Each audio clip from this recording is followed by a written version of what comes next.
Donc, je suis d'abord bonjour, je suis heureux de vous retrouver. Ça fait presque 1 an et demi que je suis pas venu pour des raisons que vous connaissez à l'Université populaire d'Aix.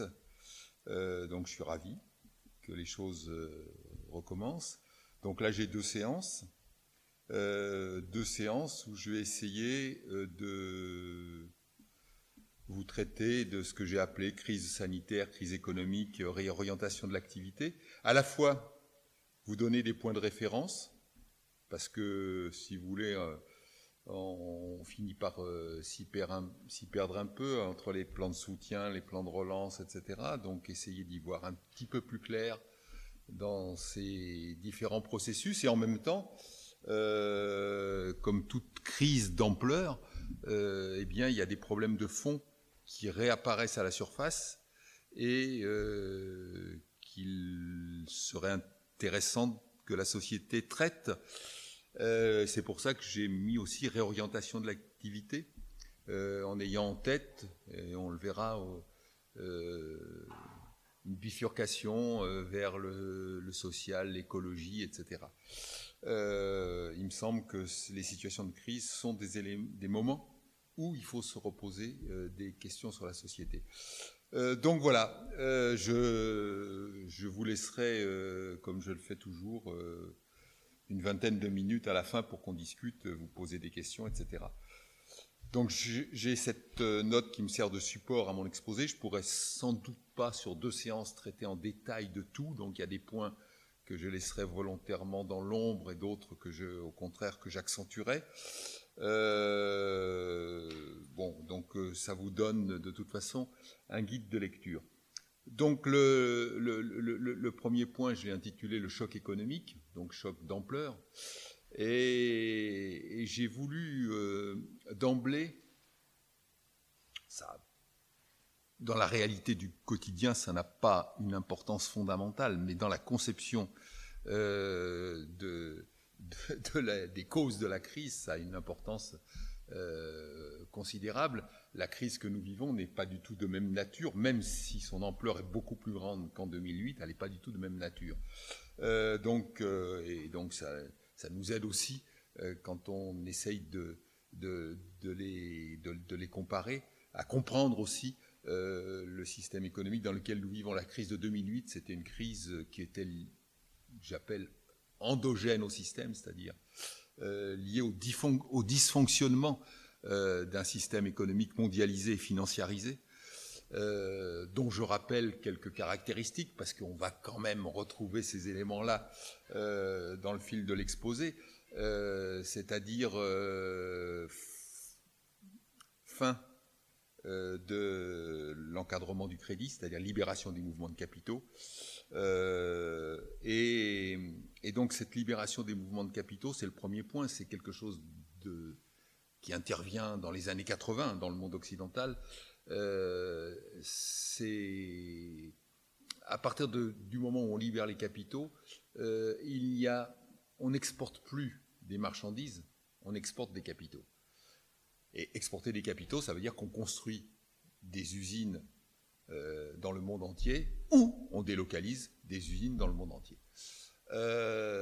Donc ça, c'est un premier élément, j'insiste pas plus, qui définit le capitalisme financiarisé et mondialisé. Le deuxième élément, c'est, et les trois dont je vais parler sont très liés entre eux. Le deuxième, c'est l'expansion des firmes multinationales et leur financiarisation, c'est-à-dire que les firmes multinationales, elles ont toujours existé, mais elles tombent progressivement, si je puis dire, aux mains des financiers.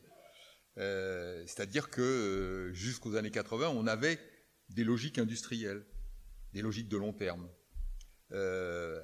Progressivement, à partir de 80, et quand on regarde la composition des conseils d'administration, on voit bien c'est progressivement le monde financier qui arrive aux commandes et qui met en concurrence les sites de production. Vous avez l'exemple là, caricatural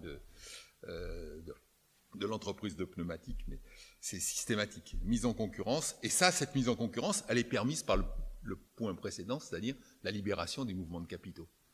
Et le troisième point, la troisième caractéristique majeure, rapide, de ce système économique mondialisé, c'est l'endettement des ménages. À partir du moment où sans arrêt les sites sont mis en concurrence, eh bien, le pouvoir d'achat augmente très faiblement. Et donc, c'est l'endettement qui prend le relais pour soutenir la consommation. Et on a un très bon exemple de ça, et c'est l'origine immédiate de la crise de 2008, c'est ces fameux crédits immobiliers titrisés, c'est-à-dire des crédits immobiliers qui sont en même temps qui sont en même temps des titres financiers qui vont circuler dans le monde entier. Et on va développer à travers ça l'accès aux biens immobiliers en touchant des couches de population de plus en plus pauvres. Et à partir du moment où un certain nombre ne vont plus pouvoir rembourser, bien, l'ensemble de l'édifice va s'écrouler. Mais vous voyez bien que les trois éléments sont liés. Et donc ça, c'est la crise de 2008. En 2020, on n'a rien de tout ça. Rien de 2020, c'est un espèce de missile extérieur qui vient percuter la planète économie. Donc c'est un virus qui va produire un double choc d'offres et de demandes. Choc d'offres, c'est-à-dire que la production va s'arrêter. Et choc de demande, eh bien la consommation aussi, à part la consommation essentielle, va s'arrêter. Donc on est là face à un phénomène exogène au système. Le premier était endogène, né en 2008, c'était les contradictions, les dysfonctionnements du système qui avaient produit la crise financière. Là, on est face à un choc exogène. Ce choc exogène, il est d'ampleur considérable, hein, puisqu'on estime, pour la France, mais c'est l'ordre de grandeur dans la plupart des pays occidentaux, on pense que la chute du PIB sera autour de 10%. Pour la France, ce qui s'était jamais vu. Cette chute sera de 8 à 10% dans les autres pays occidentaux. Alors, elle est juste... C'est intéressant aussi sur le plan de la compréhension des événements. Elle est un peu... Hein, la France est dans la partie haute, si je puis dire, de la fourchette de la chute de production pour 2-3 facteurs qui la spécifient. Pourquoi la chute en France est un peu plus forte qu'ailleurs? Il y a d'abord des considérations qu'on appelle structurelles qui tiennent à la composition du tissu productif français et le fait que des secteurs qui ont été très touchés par la crise, l'aéronautique, le tourisme, le luxe, sont des points forts de l'économie française. Donc c'est déjà un élément qui explique que la crise touche un peu plus fortement la France. Le deuxième, c'est que dans certains secteurs, vous avez cette crise accélère des difficultés qui étaient déjà présentes. C'est le cas de l'habillement. On pense qu'entre cette année et l'année prochaine, il y aura 100 à 150 000 pertes d'emplois dans l'habillement. Pourquoi? Parce que cette crise va accélérer deux types de facteurs qui étaient présents antérieurement. L'un, c'est l'évolution des modes de consommation, c'est-à-dire le fait que les modes de consommation évoluent vers la consommation en ligne. Et donc la crise précipite cette évolution. Et le deuxième élément, qui est que, notamment dans le cas français, la plupart des groupes de l'habillement étaient des groupes qui sont tombés ces 10 dernières années complètement aux mains des fonds d'investissement. Fonds d'investissement qui ont racheté les grands groupes traditionnels de l'habillement ou de la chaussure en France et qui les ont rachetés en s'endettant auprès des banques et qui comptaient sur la production, les restructurations et l'évolution de leur marché pour rembourser leurs dettes. Donc quand on est en situation de crise, on ne peut plus rembourser ses dettes.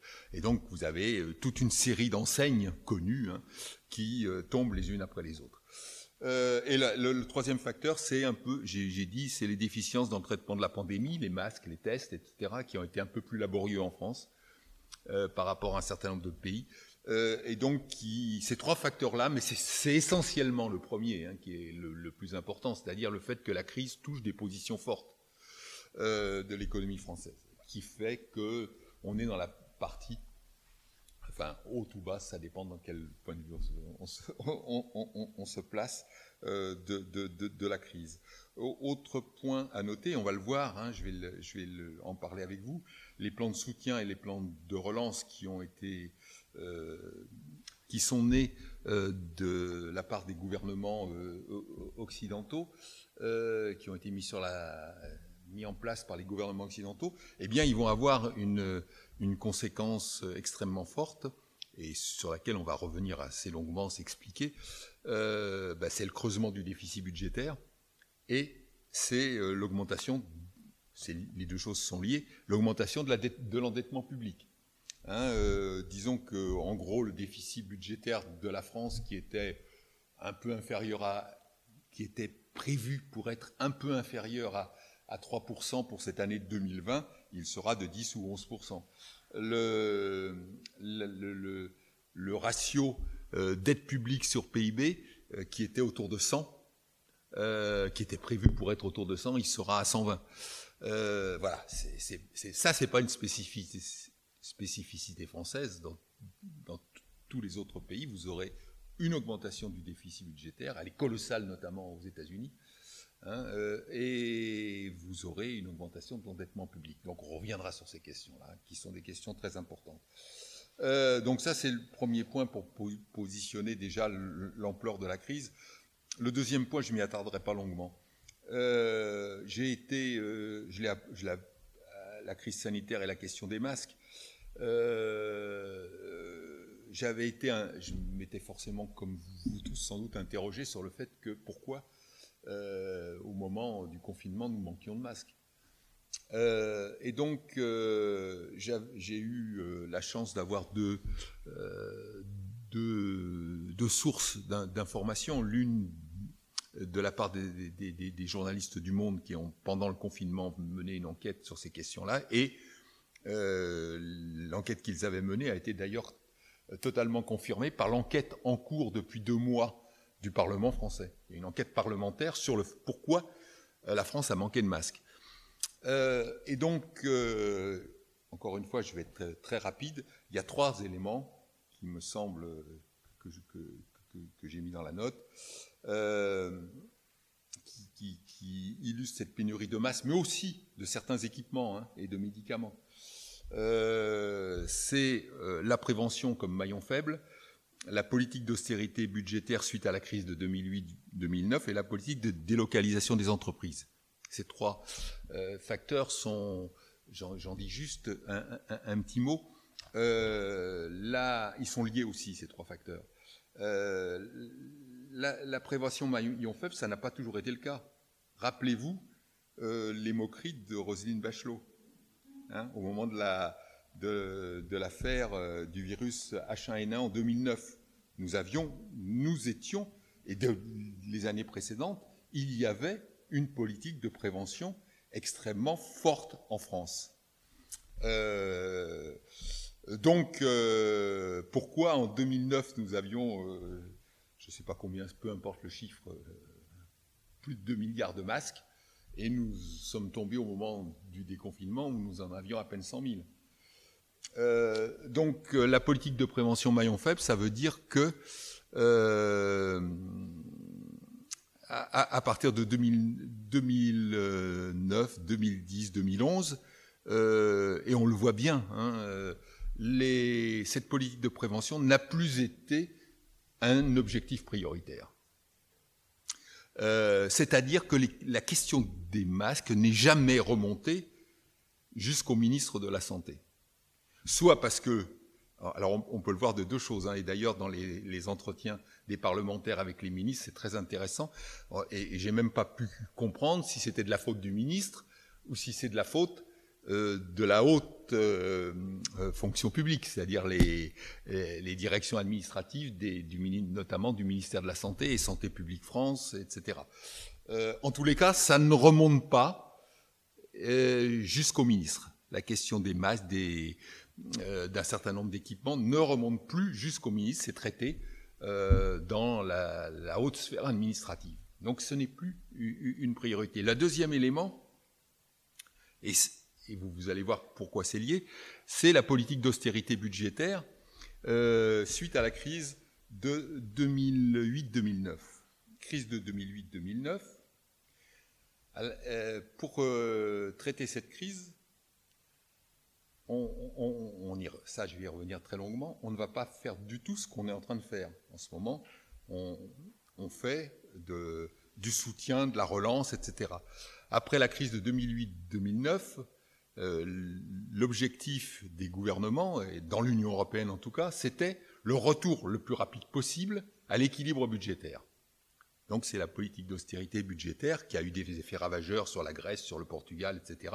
On a mis 10 ans pour retrouver le niveau de 2008. Politique d'austérité budgétaire, et l'illustration de cette politique d'austérité budgétaire, là aussi j'en reparlerai, c'est le fameux traité de 2012. Traité négocié par Sarkozy et accrédité par Hollande quand ils arrivent. C'était juste au moment de la jonction des deux présidences. Traité stabilité, coordination et gouvernance de 2012 qui enjoint aux États membres de revenir dans les plus brefs délais sous la barre des 3% de déficit budgétaire. Donc on est dans une politique d'austérité et ça va se manifester, je vous donne juste un exemple, dans la politique des masques. En 2000, je l'ai noté, en 2011, il y a une évolution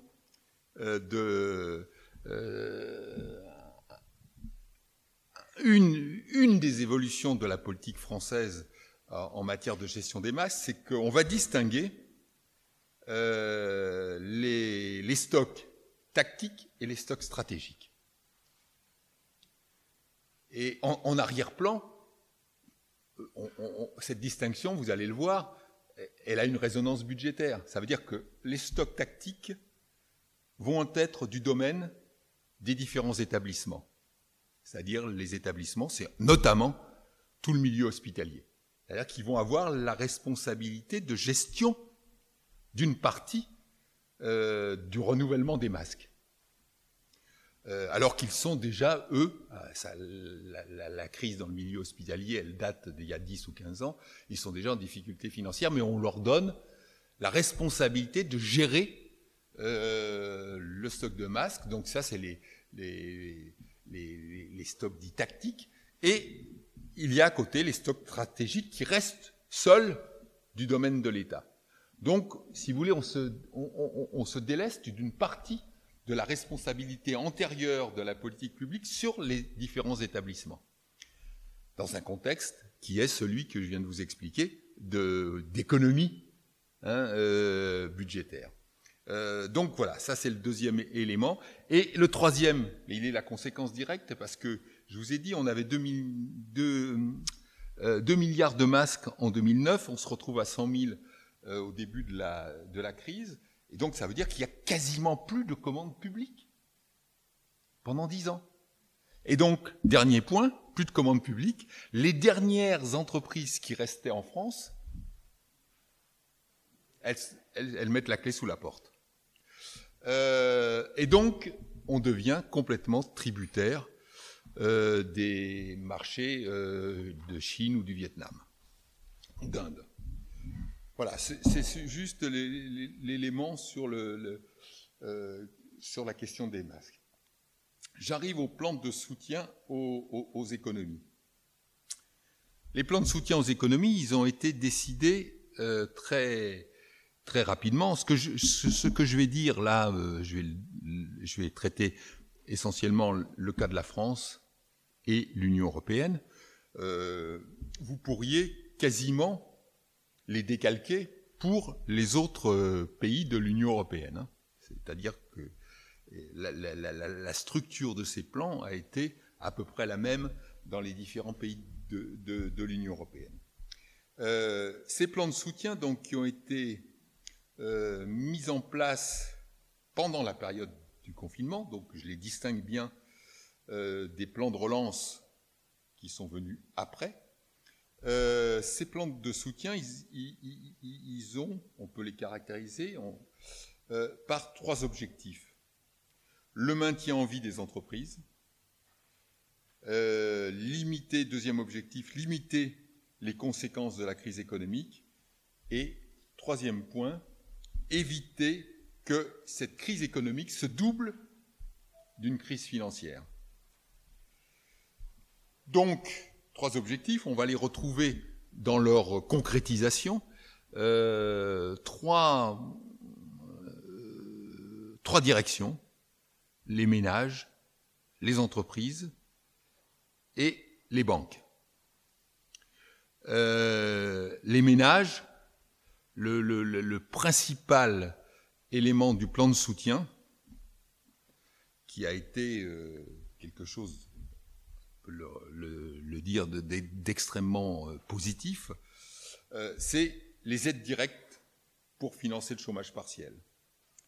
Ça a été la mesure principale. Bon, à côté, il y a eu d'autres mesures, comme l'indemnité forfaitaire pour les indépendants, etc. Mais le gros du plan de soutien en direction des ménages, c'est les mesures de chômage partiel. Alors, juste un point, parce que ça, on le verra, ça a son importance pour plus tard. L'indemnisation du chômage partiel, c'est très fort, mais ça touche essentiellement les salariés qui sont en CDI. Donc, si vous voulez, ça laisse de côté, c'est pour ça, retenez-le dans un coin de votre tête, ça laisse de côté tous ceux qui sont en situation beaucoup plus précaire, intérim, CDD, travail au noir, etc., et qui sont des catégories de population extrêmement présentes dans un certain nombre de secteurs d'activité, la restauration, le nettoyage, etc. Et je dis gardez-le dans un coin de votre tête parce qu'on ne peut pas expliquer autrement l'explosion des demandes dans les banques alimentaires. C'est toute cette population qui n'est pas concernée par le chômage partiel, par le soutien au chômage partiel. Donc ça, c'est les ménages. Deuxième acteur qui a été ciblé par les plans de soutien, c'est les entreprises. Les entreprises, le plan de soutien, il prévoit un report du paiement des cotisations sociales et fiscales jusqu'à septembre ou novembre. Peut-être même un peu plus loin pour les secteurs les plus touchés, comme la restauration, etc. Report du paiement des cotisations sociales et fiscales. Ensuite, j'ai mis entreprises et les banques. Pourquoi ? Parce que c'est un troisième orientation. Et là, l'idée, c'est d'éviter que cette crise économique ne dégénère en crise financière. Donc, l'État va mettre en place, via un fonds de garantie, va se porter garant des prêts accordés par les banques aux entreprises en manque de liquidité. En manque de liquidité, parce que leur marché, il n'existe que très faiblement ou il n'existe plus pendant cette période-là. Et donc, on voit bien, là, l'objectif. Si les banques étaient seules, elles accorderaient très peu de crédit.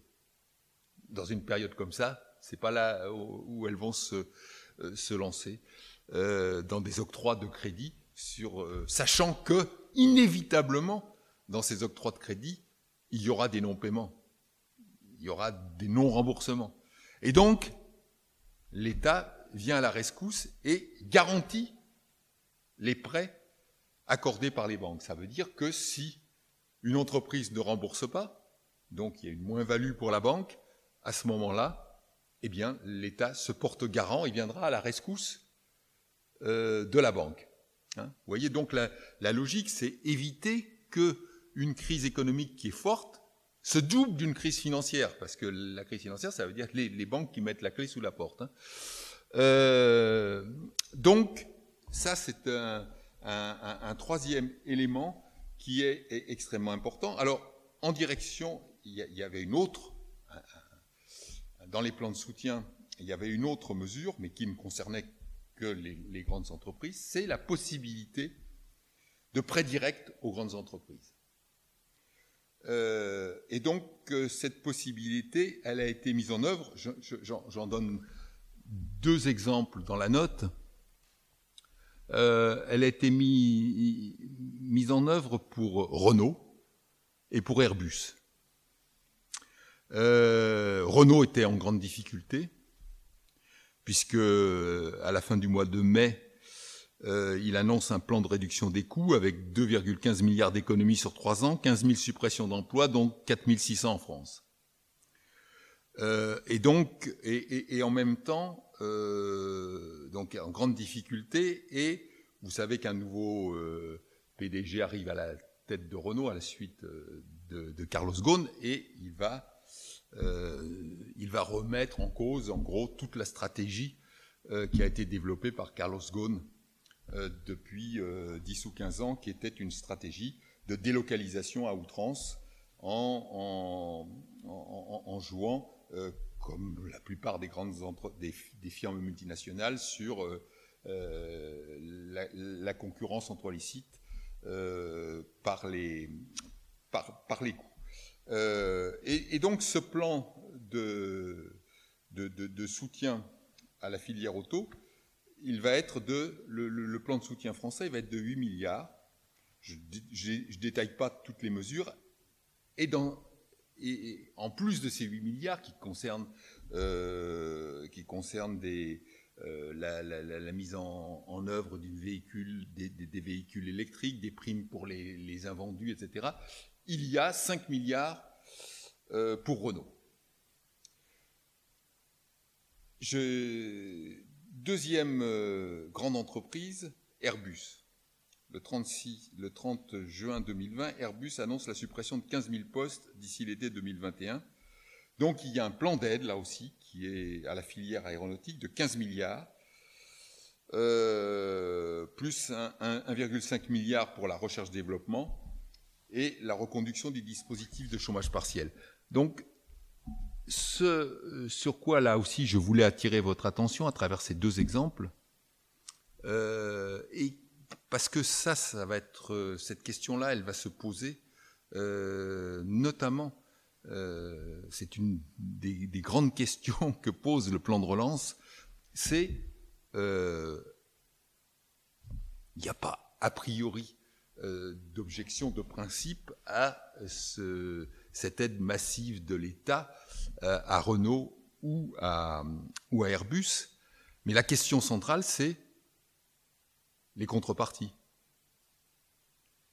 Et cette question qui est posée à travers Renault et Airbus, on va la retrouver présente de manière générale à travers le plan de relance, notamment la baisse des impôts de production. Et donc, quelle contrepartie sociale et écologique? Et donc, j'ai posé là, à travers simplement, pour que vous ayez une idée, là, l'aéronautique, l'automobile, ça nous parle un peu. Donc, qu'est-ce que ça veut dire dans ma tête, des contreparties? Donc, j'en ai cité quelques-unes. Ça veut dire qu'un plan de formation et de reconversion. Déjà, imaginez quand vous avez des suppressions d'emplois aussi massives dans des secteurs comme ça, qu'est-ce qu'ils vont devenir les salariés? Il faut les préparer à ce qu'ils vont faire demain. On ne peut pas les laisser comme ça en disant la machine va repartir telle qu'elle dans 1 an ou 2, c'est pas possible. Elle ne repartira pas telle qu'elle. Donc, il faut prévoir des plans, c'est le premier truc, c'est la première orientation de formation et de reconversion. Il faut aussi penser à la relocalisation de certaines productions. Dans le plan auto, on a prévu donc de l'aide à la filière automobile et un plan spécifique pour Renault. Donc, l'État a mis sur la table, et après, il faudra voir aussi les conditions de ce suivi, a mis sur la table l'idée de faire une industrie européenne des batteries.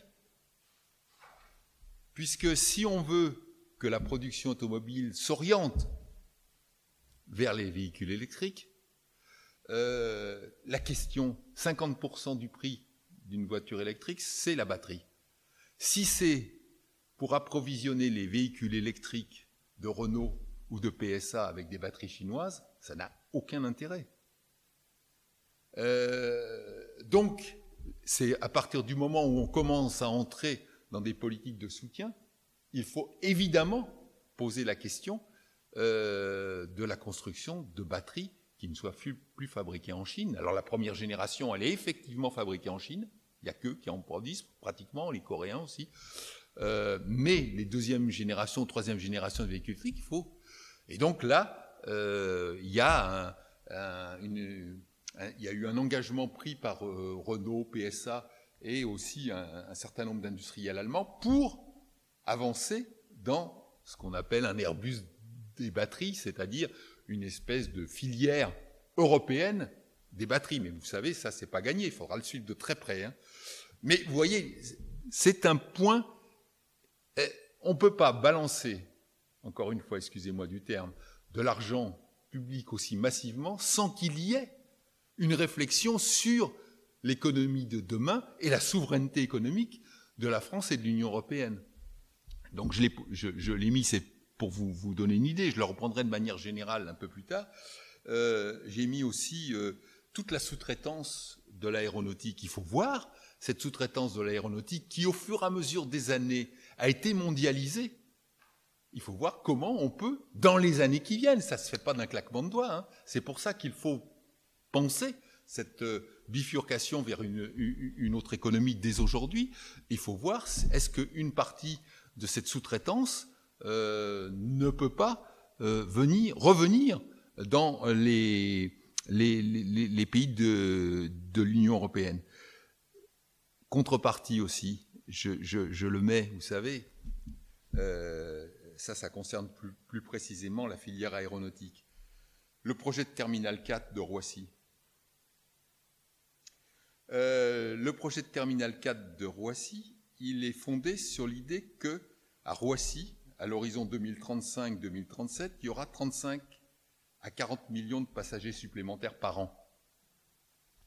Ça veut dire qu'il est basé sur une croissance du trafic aérien au même rythme que celui qu'on a observé depuis 10 ans. Donc, et le terminal 4 de Roissy, dont la décision va se prendre, je ne dis pas dans les prochains mois, mais dans les toutes prochaines années, il est l'illustration de ça. Donc, est-ce que le terminal 4 de Roissy se justifie encore? Si on pense, effectivement, et on va y revenir un petit peu plus loin, que la bifurcation de notre paquebot terre, économie terrienne, est mal engagée et qu'il faut progressivement le réorienter vers la transition écologique, sociale, etc. Donc ça, si vous voulez, le terminal 4 de Roissy, il y a des symboles comme ça. Le terminal 4 de Roissy, à mon avis, si dans les années qui viennent, il est confirmé, eh bien ça veut dire que la réorientation de l'économie, malgré tous les discours, elle n'aura pas lieu. Voilà. Donc, ensuite, dans les contreparties, il y a aussi le développement des transports en commun, etc. Donc, tout ça, ça nous permet déjà de poser un certain nombre de jalons dans notre tête par rapport au jugement qu'on pourra porter sur le plan de relance et les axes de ce plan de relance. Donc ça, c'était la France. Donc vous vous rappelez, les plans de soutien, c'est les ménages, les entreprises, les banques. Qu'est-ce qui s'est fait au niveau Union européenne? D'abord, on a suspendu le traité de stabilité, de stabilisation, de coordination et de gouvernance de 2012. C'est-à-dire qu'on a dit, aujourd'hui, la priorité, ce n'est plus le retour à l'équilibre budgétaire. Donc on suspend, on ne l'annule pas, mais on le suspend le traité, la mise en œuvre de ce traité.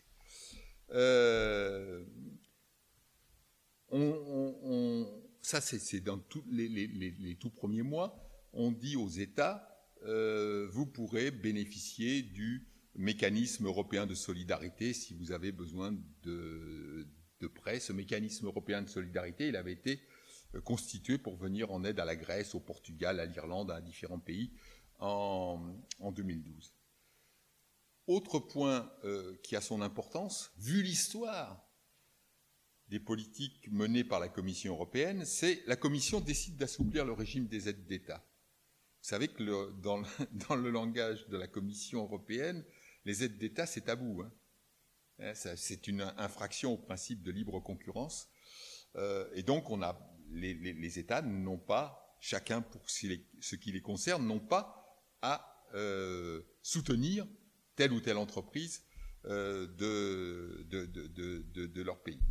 Donc là, on assouplit, sinon il n'y aurait pas pu avoir le plan Renault ou le plan Airbus.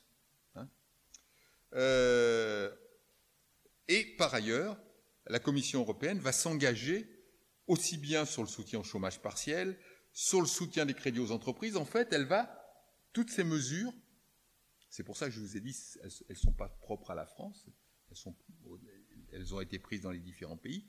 Toutes les mesures que j'ai citées tout à l'heure, le soutien au chômage partiel, les prêts garantis par l'État, vont être confirmés et confirmés financièrement par la Commission européenne.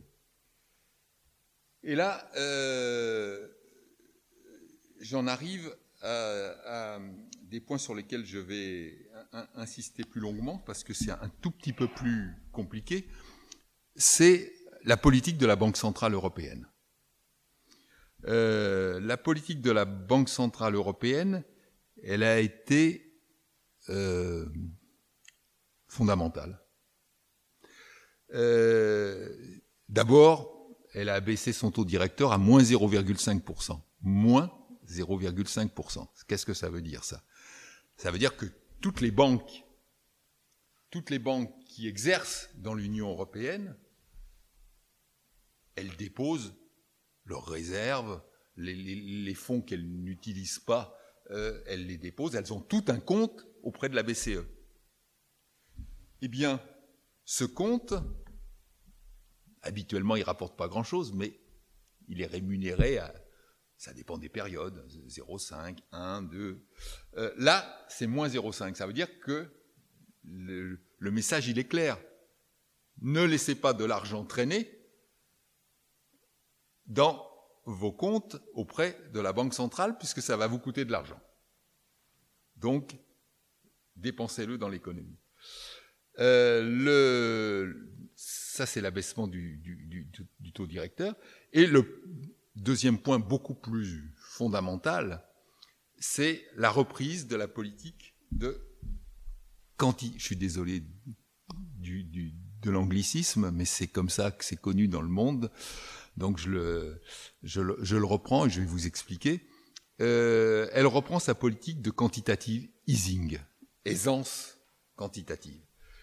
Et ça veut dire qu'à partir de la fin mars, la Banque centrale européenne va racheter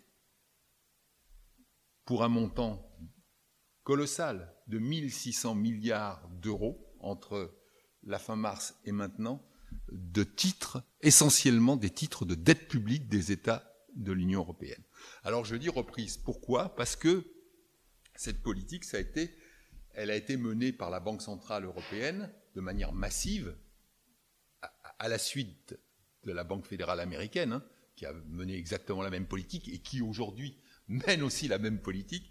Elle a été menée entre 2015 et 2018, c'est-à-dire entre 2015 et 2018, la Banque centrale européenne a racheté entre 60 et 80 milliards par mois de titres de dette publique ou privée, mais essentiellement de la dette publique, à 90%.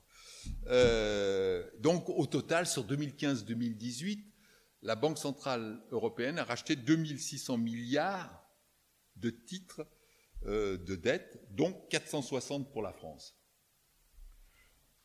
C'est un petit chiffre comme ça, si vous pouvez le retenir, ça aidera pour la suite.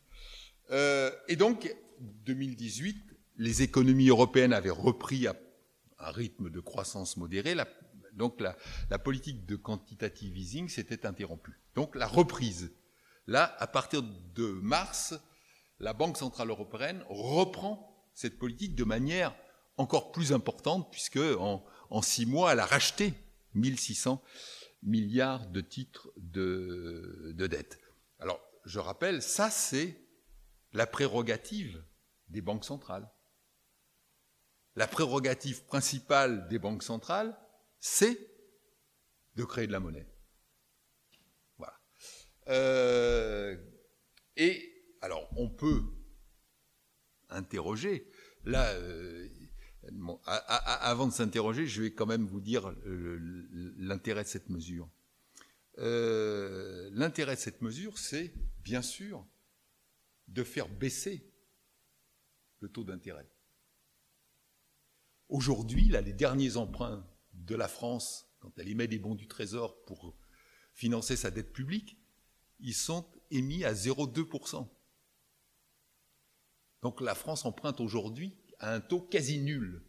L'Allemagne a même emprunté ces derniers mois à un taux d'intérêt négatif.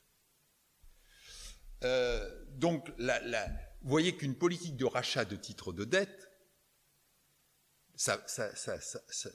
son premier objectif, c'est de faire baisser les taux d'intérêt. Au début de la crise, avant que la BCE décide de reprendre cette politique, on a vu comment ce qui s'était passé à la suite de la crise financière de 2008 était en train de se remettre en place. L'Italie, qui était le pays le plus touché par la pandémie, rappelez-vous, février-mars, donc commençait à soutenir son économie et donc empruntait sur les marchés. Et l'Italie est un État qui est encore un peu plus endetté que la France.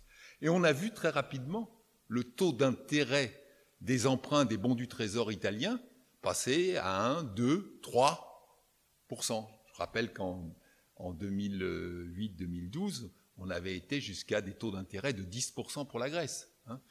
Et donc, si vous voulez, s'il n'y avait pas eu cette politique de la BCE, on aurait vu des taux d'intérêt augmenter et augmenter de manière différenciée selon les États, puisque à un moment donné, quand tous les États sont demandeurs d'argent parce qu'il faut financer les plans de soutien, eh bien, ceux qui vont souscrire les titres de dette, ils vont faire monter les enchères. Le fait que la Banque centrale européenne rachète massivement ces titres de dette, ça veut dire que tous les États vont pouvoir financer sans problème leur déficit, puisque la Banque centrale est là pour racheter les titres de dette. Et donc, ça fait baisser les taux d'intérêt. Et donc, aujourd'hui, l'écart de taux d'intérêt entre les différents pays membres de l'Union européenne est très faible. Et donc, vous voyez, l'intérêt, c'est que les États puissent emprunter à des taux d'intérêt extrêmement faibles. Sinon, on retrouverait la configuration de la période 2008-2012, où les taux d'intérêt sont très différents d'un État à l'autre, et qu'à la limite, le risque en 2010-2011, c'était la survie de l'euro. Quand les États empruntent à des taux d'intérêt extrêmement différents, comment vous voulez tenir une monnaie commune? Donc c'est ça donc ça a été extrêmement positif pour l'ensemble de l'économie, parce que du coup, ça calme toutes les spéculations, ça permet aux États de financer leurs plans de soutien, leurs plans de relance, etc. Alors, le seul bémol que moi je mets, qui doit nous interroger, pas seulement en tant qu'économiste, mais en tant que citoyen européen, c'est la Banque centrale européenne décide ça toute seule. Et qui c'est la Banque centrale européenne? C'est le Conseil des gouverneurs. Il n'y a aucun contrôle politique sur la Banque centrale européenne. Donc voilà, c'est une interrogation. Pour moi, c'est une interrogation. Mais le mérite, vous voyez, c'est qu'elle sort son bazooka et elle éteint, elle éradique, si vous voulez, les tendances mortifères dans l'économie. Donc ça, c'est un point extrêmement important. C'est pour ça que j'ai mis dans ma petite note les banques centrales, ultime rempart de l'économie mondiale. Parce que fin mars, quand tout commence à s'écrouler, il y a la Banque centrale qui arrive et qui dit « Oh, vous allez pouvoir financer vos plans de soutien. Moi, je vais racheter les titres de dette. » hein, et vous pouvez financer vos plans de soutien parce que vous n'aurez pas des taux d'intérêt démentiels à payer. Alors, le deuxième point sur lequel je voulais insister, c'est l'augmentation des dettes publiques. Et donc, là, il faut qu'on s'explique longuement parce qu'il y a beaucoup de choses. Moi, je pense que le premier réflexe à éviter quand on parle de dette publique, c'est de comparer la dette d'un État à la dette d'un ménage.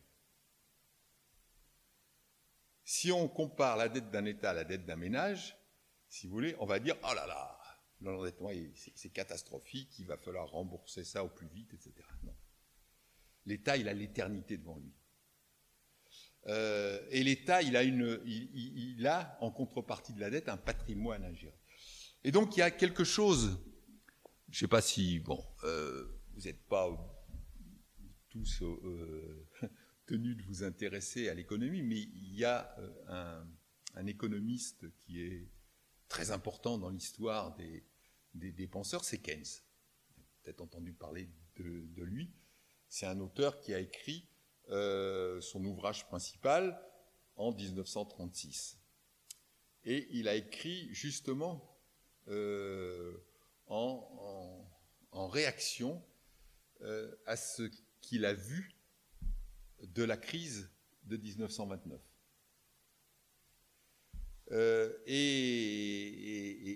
Parce que, si vous voulez, la crise de 1929 a été terrible, notamment aux États-Unis.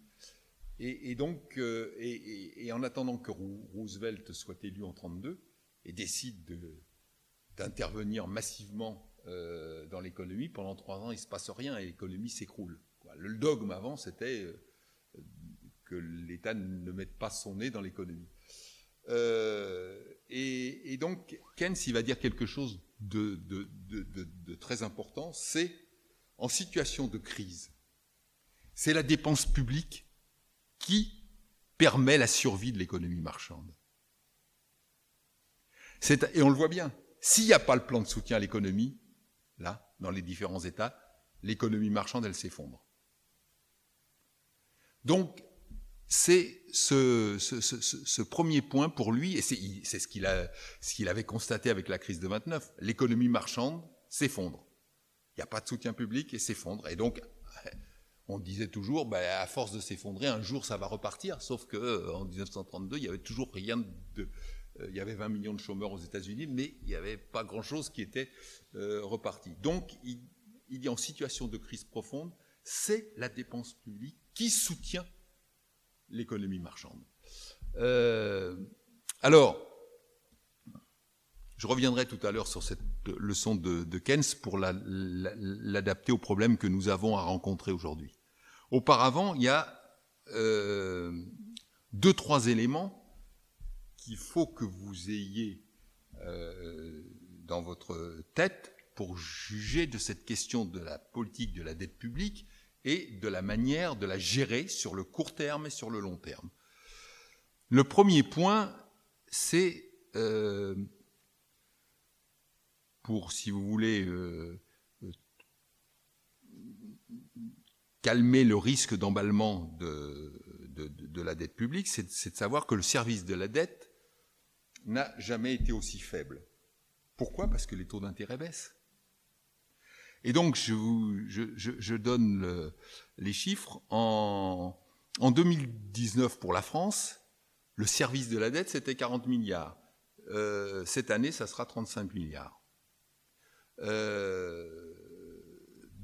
Donc, c'est un chiffre qui représente un peu plus de 1% du PIB, c'est-à-dire de la richesse nationale française. Donc, c'est très peu. Le service de la dette est devenu très faible pour la France, puisque le taux d'intérêt baisse. Le deuxième point, parce que ça, ce deuxième point là, dont je vais vous parler immédiatement, il est important pour savoir après comment on gère cette question de la dette sur le moyen et long terme. Qui détient la dette publique de la France ? Puisque quand vous émettez des titres de dette publique, c'est des investisseurs du monde entier qui les achètent. Il n'y a pas de barrière à l'entrée. Donc aujourd'hui, pour la France, avant la crise sanitaire, la Banque Centrale Européenne en détenait 20%. Puisque, même avant la crise sanitaire, avec la politique dont je vous ai parlé des dernières années, la Banque centrale avait racheté des titres de dette des différents pays, donc elle détenait 20% de la dette publique française.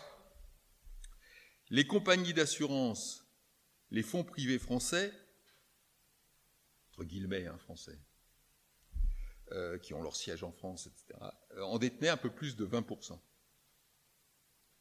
Les fonds de pension, compagnies d'assurance étrangères, entre 55 et 60%. Et à la suite de la crise sanitaire, compte tenu de ce que je viens de vous dire, que la BCE a repris sa politique de rachat massif, à la fin de l'année, le montant détenu par la BCE sera entre 27 et 28% pour la France. Donc il aura augmenté, c'est-à-dire que 27-28% des titres de dette français seront détenus par la BCE. Et donc, la question qui se pose aujourd'hui, si vous voulez, c'est avec, si on regarde les chiffres, avec un taux de dette publique de 120% du PIB, c'est comment investir, comment continuer à investir. Et donc, si on se pose la question de comment continuer à investir, ça veut dire comment, en parallèle, comment trouver les moyens de repousser les échéances de la dette, de repousser la question du remboursement. Parce que, si vous voulez, rien ne serait pire aujourd'hui que de ne pas investir. Parce que si nous n'investissions pas, soi-disant parce que le taux d'endettement public serait trop élevé, nous nous priverions d'une possibilité de répondre à l'affaissement aujourd'hui de l'économie, soit à travers le plan de soutien, soit le plan de relance, et nous nous priverions de la nécessité d'investir dans la résolution des problèmes de demain, notamment parce qu'on ne va pas attendre 10 ans ou 15 ans pour traiter les problèmes de la transition écologique. Dans 10 ou 15 ans, on le sait très bien, on a une fenêtre d'une dizaine d'années. Ça sera trop tard. Donc la question, c'est, il faut continuer d'investir. Et donc, en parallèle, en complément, comment on gère la question de la dette et comment on repousse les échéances. Et là, je crois qu'il y a deux publics à traiter.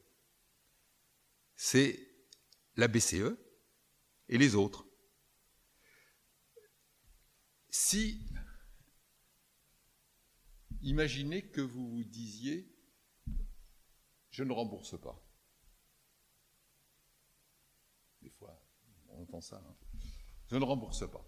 J'ai souscrit des titres de dette. Mais la question du non-remboursement, elle se pose tout à fait différemment si vos titres de dette sont détenus par la BCE ou s'ils sont détenus par des compagnies d'assurance, des fonds d'investissement. Si vous ne remboursez pas, il y a quelques pays qui l'ont fait dans l'histoire, ça. Si vous ne remboursez pas, à un moment donné, les fonds d'investissement, les compagnies d'assurance, qu'elles soient françaises ou étrangères qui ont des titres de dette publique de la France, vous vous coupez de la possibilité, demain, de leur proposer des nouveaux titres de dette. Une fois que vous avez été pris une fois, vous n'êtes pas pris une deuxième fois. Donc, si vous voulez, l'idée qui est parfois émise de dire on ne va pas rembourser les titres de dette, pour moi, à moins de changer de planète, c'est une illusion. C'est-à-dire que demain, ça se retourne contre vous. Avec la BCE, c'est tout à fait différent. La BCE, c'est notre banque. Donc la question de l'annulation de la dette détenue par la BCE, qui ça touche? Pas spécialement pour la France, puisque la BCE elle a racheté des titres de dette de la France, de l'Allemagne, de l'Italie, etc. À un moment donné, on pourrait très bien considérer que la BCE annule les titres de dette et disent, pour la France, ça fait 460 milliards. Et disent, ben, les 460 milliards, on les annule et vous les mettez dans la transition écologique. La même chose pour l'Allemagne. Voilà. Ça, c'est une... Les traités l'interdisent. J'y reviendrai plus loin. Donc, c'est pas possible. Mais sur le plan intellectuel, il n'y a aucune opposition. C'est comme si vous disiez, il y a 50 ans en arrière, la France souscrit des bons du Trésor et la Banque de France, par un jeu d'écriture, annule, elle l'a fait, hein, la Banque de France annule un certain pourcentage des titres de dette de la France. $1, ça ne touche personne. La Banque Centrale Européenne, encore une fois, c'est la banque des États membres de l'Union Européenne. Donc, il faut bien distinguer déjà dans cette question du remboursement de la dette, la BCE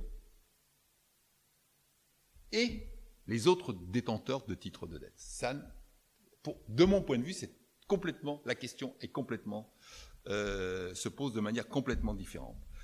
Ça, c'est une première chose dans le remboursement, sachant que, en arrière-plan, il ne faut surtout pas, surtout aujourd'hui que les taux d'intérêt sont extrêmement faibles, se priver de la possibilité d'investir, soit pour soutenir l'économie aujourd'hui, éviter qu'elle s'effondre, soit pour engager une bifurcation dans l'économie de demain, parce qu'on ne peut pas attendre d'avoir remboursé notre dette pour dire on va investir, mais ce sera dans 10 ans quand on aura remboursé. Ça, c'est pas possible. En attendant, l'économie va continuer à déraper, et nous n'aurons pas fait les investissements qui sont absolument nécessaires aujourd'hui à faire pour engager cette transition. Donc, il faut trouver un moyen de régler le problème avec la BCE. Donc, les traités aujourd'hui interdisent le non-remboursement. Donc, on verra. Peut-être que les traités doivent être modifiés, mais ça, c'est très compliqué. Hein. Donc, que fait aujourd'hui la BCE? La BCE, pour l'instant, elle tend la perche aux États. C'est-à-dire que quand les titres qu'elle a rachetés depuis quelques années arrivent à échéance, elle les rachète automatiquement. C'est-à-dire qu'elle n'exige pas de chacun des États le remboursement de la dette. Elle rachète les titres de dette. Donc, si vous voulez, à court moyen terme, tant que la BCE pratique cette politique, c'est $1 pour les États. Ça ne veut pas dire qu'à long terme, le problème ne se posera pas, mais dans le court moyen terme, la BCE, en prolongeant sa politique de quantitative easing, elle rachète, quand les titres arrivent à échéance, elle les rachète automatiquement. Donc, elle ne les fait pas peser sur les budgets des États. Donc, ce qu'il faut, c'est que la politique de la BCE continue dans cette direction. Alors, à long terme, bien sûr que la question du remboursement de la dette sera posée, mais elle sera posée dans des conditions autres. C'est-à-dire que si vous faites aujourd'hui les investissements qui sont nécessaires pour demain, eh bien, vous allez créer les conditions d'une activité future. Et c'est ça, c'est le premier élément fondamental. Les conditions de cette activité future, c'est ça qui va vous ramener des cotisations sociales, des cotisations fiscales, etc., et qui vous permettront alors d'avoir remboursé la dette. Parce que si vous faites une politique, vous dites aujourd'hui il faut rembourser la dette, vous n'investissez pas et vous appauvrissez dans le court terme votre économie. Donc on a bien vu ce qui s'est passé avec, à une échelle réduite avec la Grèce. On l'a sommé de rembourser immédiatement les emprunts qu'elle faisait, et l'économie de la Grèce n'est toujours pas retrouvée aujourd'hui le niveau qu'elle avait en 2008. Donc il faut le remboursement, ce qu'on appelle la soutenabilité de la dette, il faut l'envisager sur le long terme, pas sur le court terme. Hein, donc le premier élément, c'est de faire les investissements qui sont absolument nécessaires aujourd'hui, parce que c'est eux qui sont créateurs d'activités pour demain, et donc de rentrées fiscales, sociales, et il faudra bien aussi se poser la question d'une révision de la fiscalité. J'en parlerai un petit peu plus loin. Depuis qu'on est entré dans l'ère de la mondialisation, c'est-à-dire depuis les années 80, la progressivité fiscale est devenue un sujet tabou. C'est-à-dire que le taux de l'imposition sur les revenus, jusqu'aux années 80, aux États-Unis comme dans les pays de l'Union européenne, notamment aux États-Unis, la tranche supérieure s'était taxée à 70-80%. Donc, et depuis, ça n'a cessé de diminuer. Parlons pas de l'impôt sur les sociétés, où chaque État, l'un après l'autre, diminue le taux de l'impôt sur les sociétés. Donc forcément, cette question-là, elle se posera un jour ou l'autre aussi. Donc voilà, sur la dette publique, voilà ce que j'avais à dire. Je continue le raisonnement. Après, tout ça est bien sûr à mettre en discussion. Un point aussi qui est lié à cette politique de quantitative easing. La politique de quantitative easing, c'est-à-dire de rachat de titres de dette publiques ou privées par les banques centrales, ça injecte de l'argent, parce que cette politique de rachat, elle donne de l'argent frais aux banques. Ah oui, quand les titres de dette publique, ils sont souscrits par les compagnies d'assurance, par les banques, etc. Quand la Banque centrale les rachète, elle leur donne en contrepartie de l'argent liquide, l'argent frais.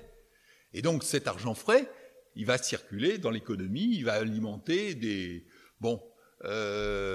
bulles immobilières, des bulles financières ici ou là. Et la meilleure preuve, c'est pendant que l'économie dans le monde occidental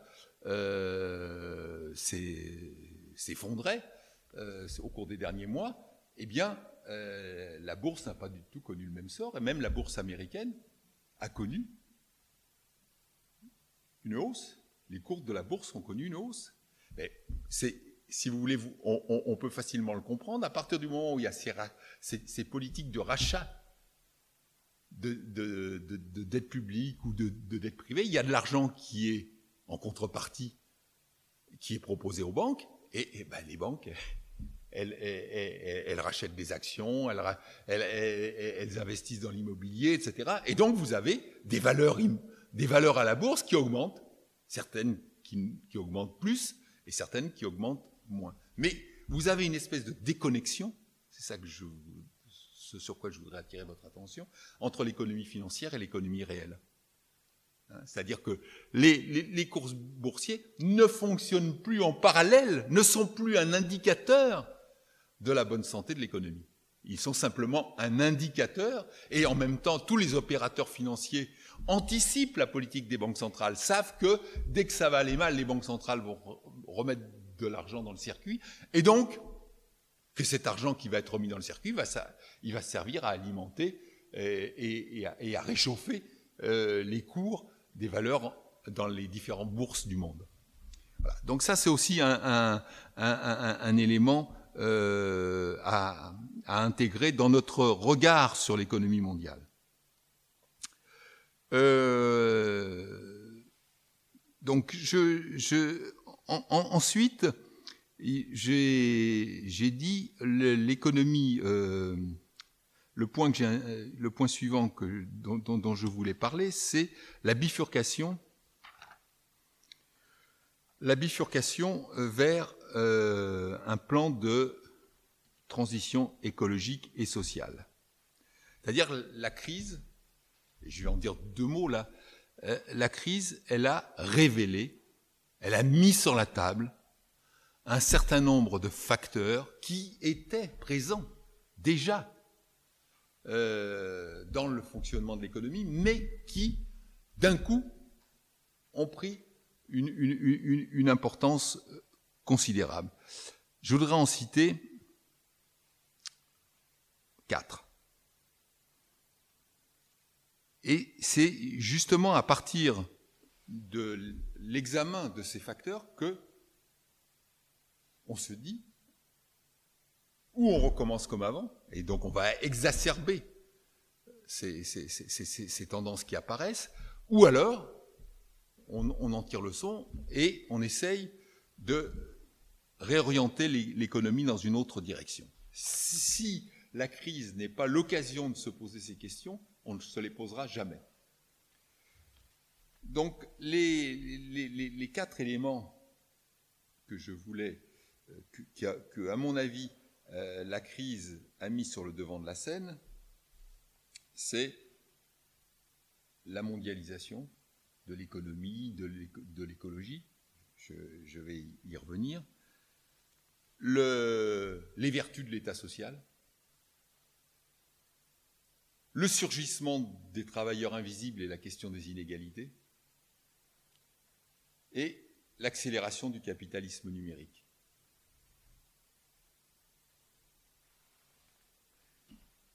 Donc, le premier point, la mondialisation de l'économie,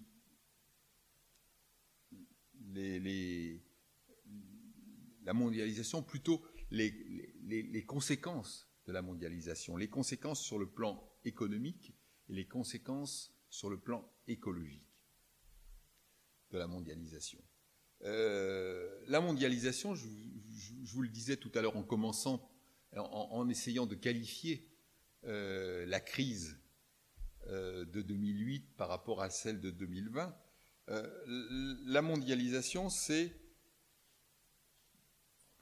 si je le résume sur le plan productif, c'est 3 phénomènes liés. Les délocalisations, l'éclatement des chaînes de production et les flux tendus. La délocalisation, parce qu'à partir du moment où vous pouvez exporter des capitaux, vous exportez plus des marchandises, mais vous exportez des capitaux, vous construisez des usines, vous en délocalisez. L'éclatement des chaînes de valeur, c'est-à-dire que vous mettez en concurrence les différents pays. Vous allez, une bagnole, elle va être le fruit d'éléments qui vont être produits dans différents pays. Il n'y a plus une bagnole qui est produite dans un seul pays.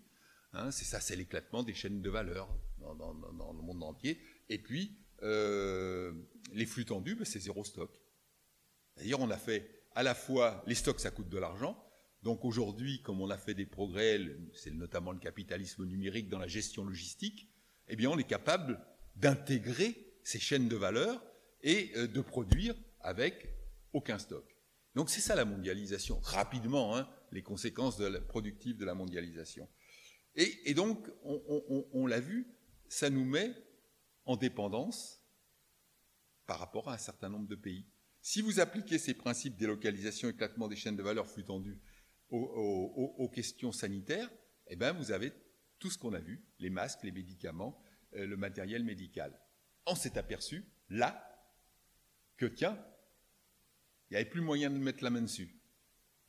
Parce qu'à un moment donné, tout le monde en avait besoin au même moment. Et donc ça a révélé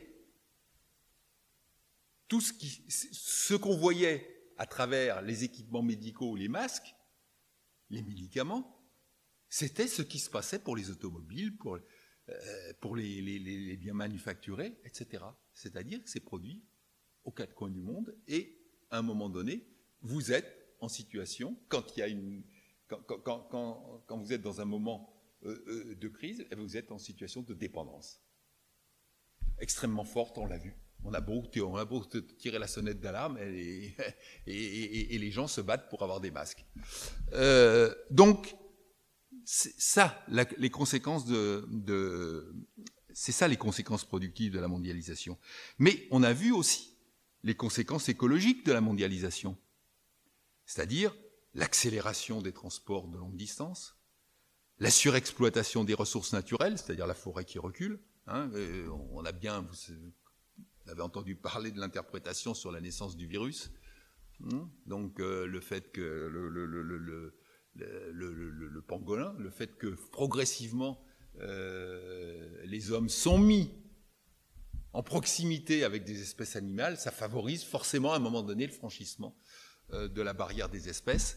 Et donc on constate cette remise en cause à travers la mondialisation des territoires auparavant vierges, d'activités activité productive, et on le voit absolument partout. Donc, avec toutes les conséquences en matière de gaz à effet de serre, de biodiversité, etc. Ça, c'est les conséquences écologiques de la mondialisation. Donc, et forcément, la question qui se pose derrière, c'est relocalisation, évitement de nouvelles délocalisations. Donc, où est-ce qu'on va produire les véhicules électriques? Où est-ce qu'on va produire les batteries électriques?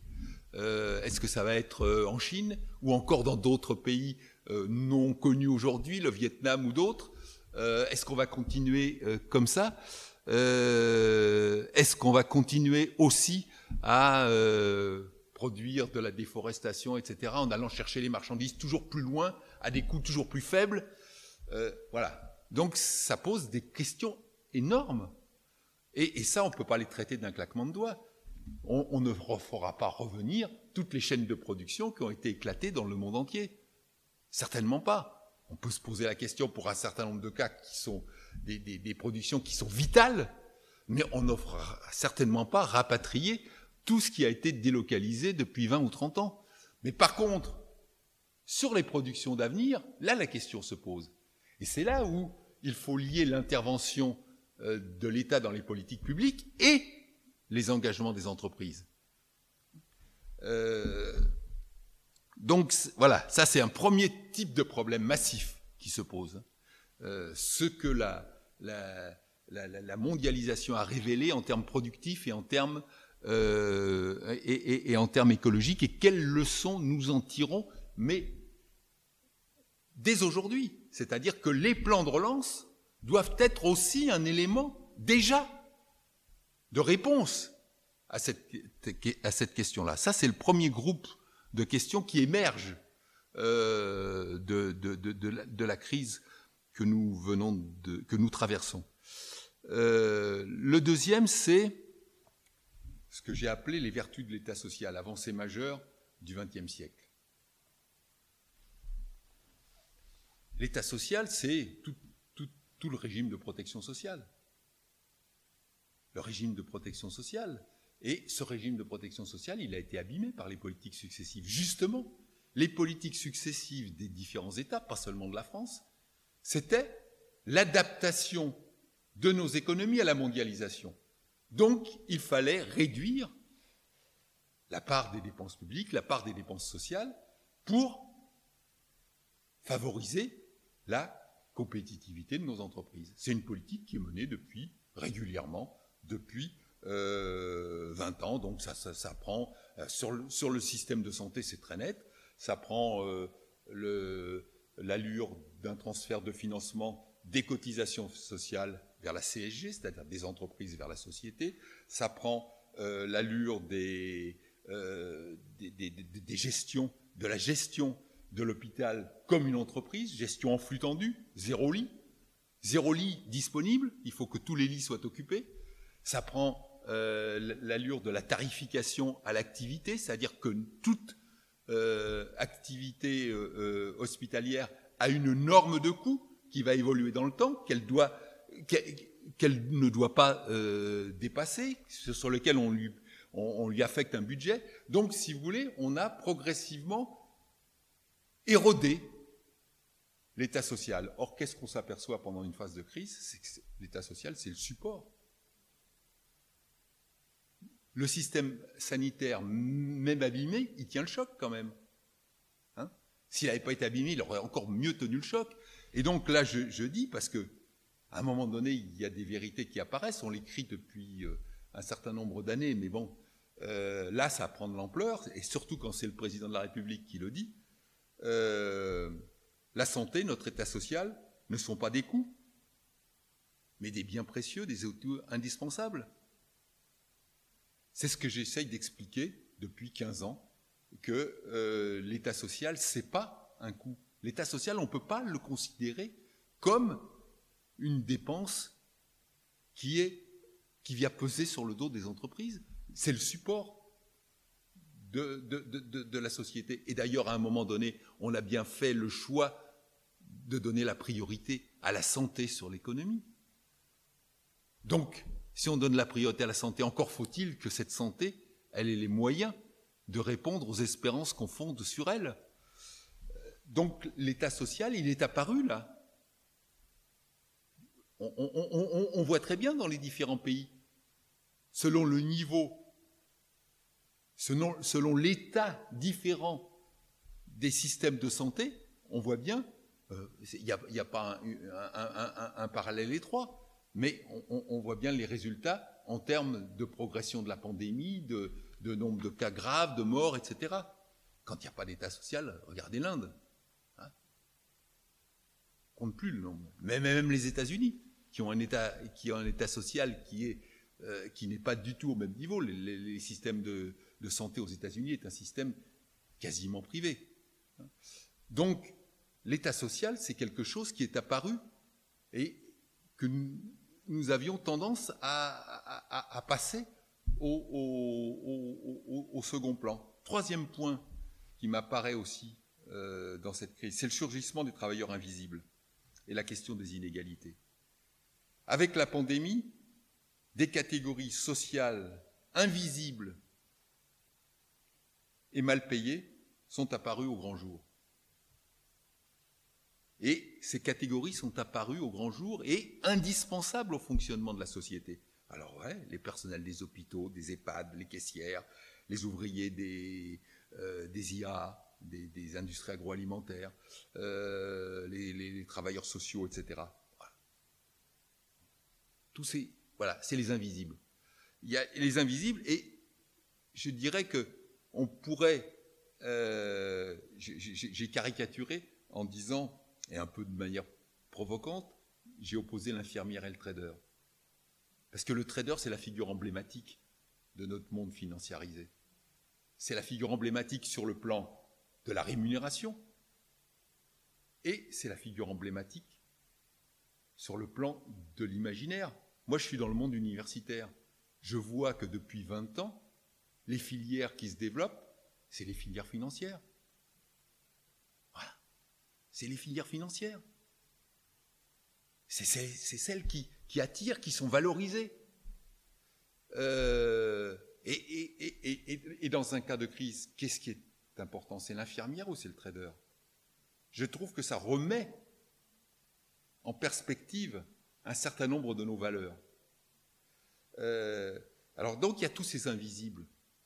Et puis, il y a ce que j'appelle les invisibles des invisibles, les invisibles au carré. C'est-à-dire ceux qui sont, j'en ai un petit peu parlé tout à l'heure, la crise, elle a aussi révélé des populations en grande précarité, ceux qui vivent de l'intérim, du travail au noir, du temps partiel, de l'auto-entreprise. Et donc on a vu par exemple comment le fait de ne plus avoir recours à la cantine scolaire créait des problèmes énormes à une certaine partie de la population. On a vu les files dans les banques alimentaires. Là, il y a 3 jours, le Secours populaire dit on n'a jamais eu autant de recours. Ça, c'est les invisibles des invisibles. Et donc, je rappelle à l'occasion quand même qu'un quart de la population française dispose d'un niveau de vie inférieur au SMIC. Donc 1 250 €. Le niveau de vie, c'est ce qui vous reste pour vivre. C'est-à-dire, une fois que vous avez touché vos revenus, payé vos impôts, cotisations sociales, etc., et touché les prestations. C'est ça le niveau de vie. Hein? Donc le niveau de vie, un quart de la population, c'est inférieur à 1 250 € en France. Donc ça met, si vous voulez, simplement, ça met en perspective ce que je viens de vous dire sur les invisibles et les invisibles des invisibles. Donc, cette question, est-ce que ce qui se révèle à travers cette question des invisibles, c'est la question des inégalités. Des inégalités financières, de revenus, sociales, etc. Et est-ce que, et donc d'autres travaux, je les commenterai peut-être dans le second semestre si tout va bien, parce que j'ai l'intention de parler des inégalités et de tous les travaux de Piketty. Les inégalités, elles explosent. les inégalités de revenus, les inégalités de patrimoine. Donc, est-ce qu'une société peut continuer à avoir de tels niveaux d'inégalité sans que ça pète à un moment ou à un autre dans tel ou tel endroit? On l'a déjà vu un peu avec les gilets jaunes. Donc voilà, il y a cette question-là qui est revenue là sur la table. Hein. Et puis, dernier point, et puis après je vous laisserai un peu la parole si vous avez envie de la prendre, c'est l'accélération du capitalisme numérique. Et juste là, un point qui, à lui seul, résume cette accélération. Au deuxième trimestre 2020, le PIB des États-Unis baisse de 33%. Au deuxième trimestre, hein, pas sur l'année. Sur l'année, il va baisser de 7-8%. Hein, la France de 10 à peu près, je vous disais tout à l'heure. Mais donc au deuxième trimestre, le PIB des États-Unis baisse de 33%. Le chiffre d'affaires des GAFA progresse de 40%. Voilà. Presque avec ce chiffre, tout est dit. Donc, derrière ça, derrière cette progression du chiffre d'affaires, vous avez le développement des achats en ligne, du télétravail, de la télémédecine, de l'enseignement à distance. Hein. Donc, bien sûr, on l'a vu, c'est la libération d'un certain nombre de contraintes de déplacement, mais aussi des nouveaux problèmes qu'il va falloir réguler. Hein, les nouveaux problèmes, c'est le lien social, l'arbitrage entre la vie privée et la vie professionnelle, la difficulté, on le voit, moi je le vois dans le monde universitaire, maintenant, même si j'y suis plus en direct, j'ai plein de collègues, on voit qu'il y a toute une partie de la population étudiante qui est complètement marginalisée. Hein. Mais c'est facile à comprendre.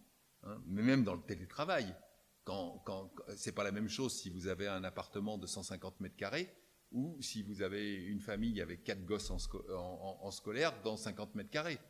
Hein. Donc, voilà. Le télétravail, c'est pas un mot magique, ça pose toutes ces questions-là aussi en réalité. Hein. Et puis derrière cette plateforme, il y a des questions de fond qui sont posées. Les Google, les Amazon, c'est pas des petits saints.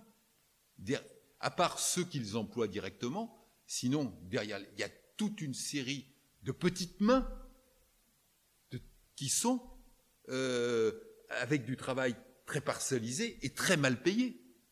Ça, c'est un premier point. La consommation d'énergie. Aujourd'hui, le numérique, c'est 9-10% de la consommation d'énergie en Union européenne, à peu près. Mais le développement au rythme qui a commencé à être le sien du capitalisme numérique, ça pose cette question-là. Hein, c'est pas seulement la taille des tuyaux, c'est aussi la taille des serveurs.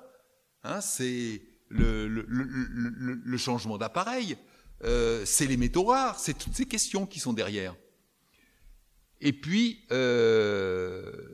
en dernier point, ça met en évidence la toute-puissance de ces géants, de quelques géants du numérique, qui sont pour l'instant incontrôlables, qui pratiquent l'optimisation fiscale à tout va, qui ne sont encadrés par aucun État, qui font même un pied de nez systématique dès qu'on veut les toucher.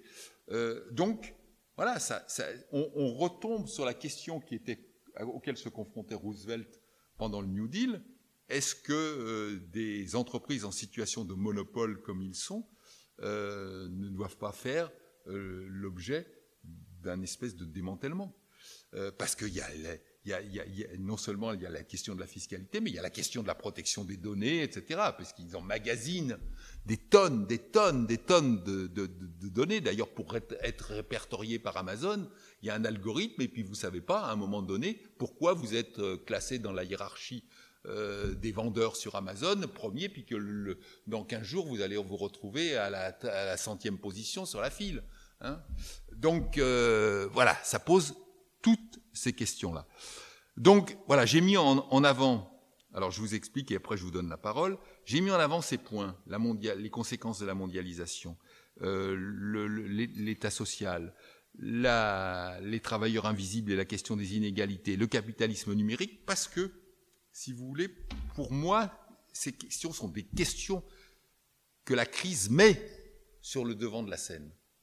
Et donc, elles m'ont inspiré un espèce de guide de lecture. Moi, je me suis dit, quand je vois ces problèmes jaillir sur le devant de la scène, ils étaient présents, mais là, ils sont présents encore plus aux yeux de tout le monde, ils sont révélés, eh bien, ça doit nous indiquer une bifurcation de notre économie pour essayer de traiter ces questions.